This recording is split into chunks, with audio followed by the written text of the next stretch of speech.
Regulation getting in the way of a good time. I'm Brian Lilly with Rebel.media. It's summertime, it's patio season, it's time to enjoy some beer, right? Wrong, at least if you live in Ontario.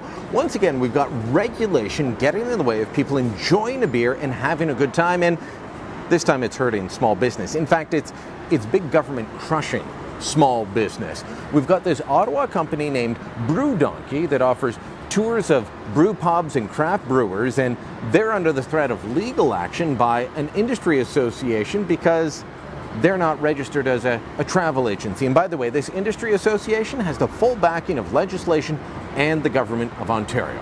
Now, the idea behind Brew Donkey is simple. You get people that like craft brews, you get them together, you put them on a bus, you bring them to places like this. I'm at the 3 Brewers in downtown Ottawa. I can see Parliament Hill here. I've got all the office towers around me.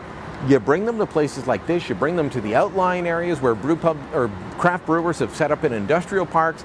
You let them try some beer. You give them a lunch on the bus. Everyone has a good time. They learn about beer. They enjoy beer. And importantly, nobody drives. What could be wrong with that? Well, it turns out that because Brew Donkey doesn't own its own buses, they're considered a travel agency by the Travel Industry Council of Ontario, and they're in contravention of the law. Let me read to you from the email that this organization, TICO, sent to Brew Donkey. By planning, offering, and advertising and collecting money for travel services, as it appears you are doing, you are acting as a travel agent and entering into and or attempting to enter into any travel transactions in the province of Ontario without registration and approval of the registrar is a contravention of the Act and may result in prosecution or other proceedings. Now, in this email, which is quite long, there was no actual demand that they cease operations, but it kind of read as if, hey, you got a nice business there. It'd be a shame if something were to happen to it.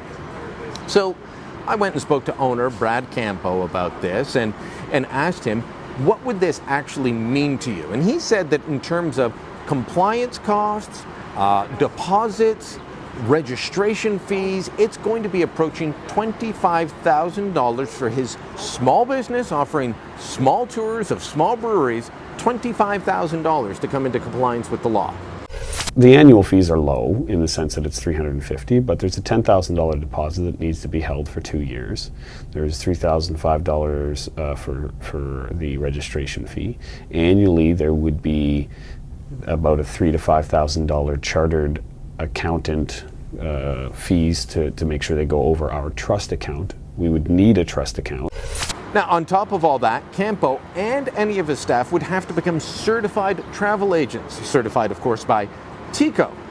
Now, that is going to cost some time, it's going to cost some money, and it's mostly so that they can book people on jetliners, book them hotels, not give little brewery tours around Ottawa on a school bus.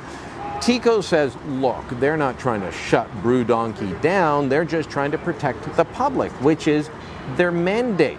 And I get that. I've covered enough fly-by-night airlines and fly-by-night vacation travel agencies to know that plenty of people have been screwed over and left stranded. But I don't think that offering a tour on some school buses is the same as a megabucks vacation to the Caribbean with airline fly-by-night. Our $80 tour tickets, though, are not $8,000 trips to Antigua. One local brewery that will be affected by this is a bit out of downtown. See, I'm at 3 Brewers, and they've got Parliament, and they've got all the office towers. They're not going to be hurt by this, but one brewery that will be is a recent startup named Whippersnapper. They only opened a few months ago, and owner David Howard says having someone like Brad Campo and his company Brew Donkey is a blessing. They bring customers in and, they pay us a fee for giving them a tour and giving them a flight of beer. And then often people will stay here, they'll have a drink, and then they buy beer, they'll buy our swag, and then they head off to the next brewery. It's great business.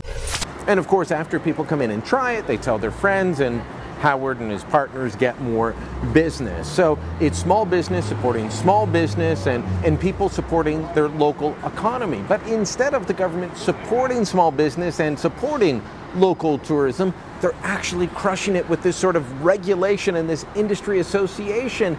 It's craziness, and it's the type of thing that shouldn't be happening, Howard says. And here again, you have the government that wants to go deeper in everybody's pockets. They want to, basically tax Brad and the Brew Donkey to the point where he's got to up his prices to the point where maybe people will say, I don't want to do it anymore, it's too expensive.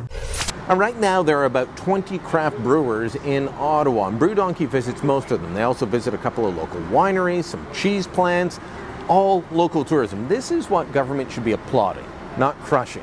And notice I didn't say they should be supporting, but they should be applauding it. Instead, they're crushing it with fees and regulations and compliance costs.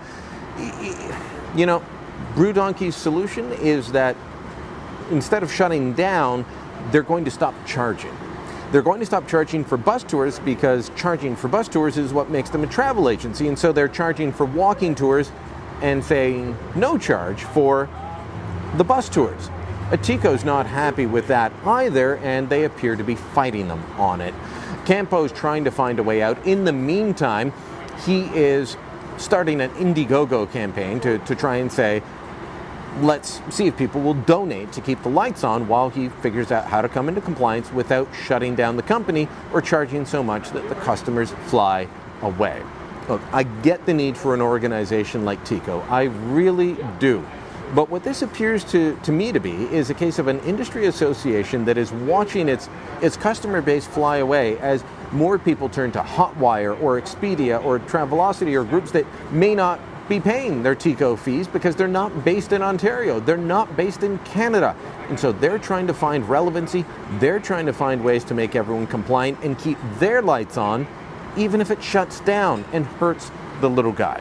I say it's time to free our beer, and I say it's time to free the Brew Donkey.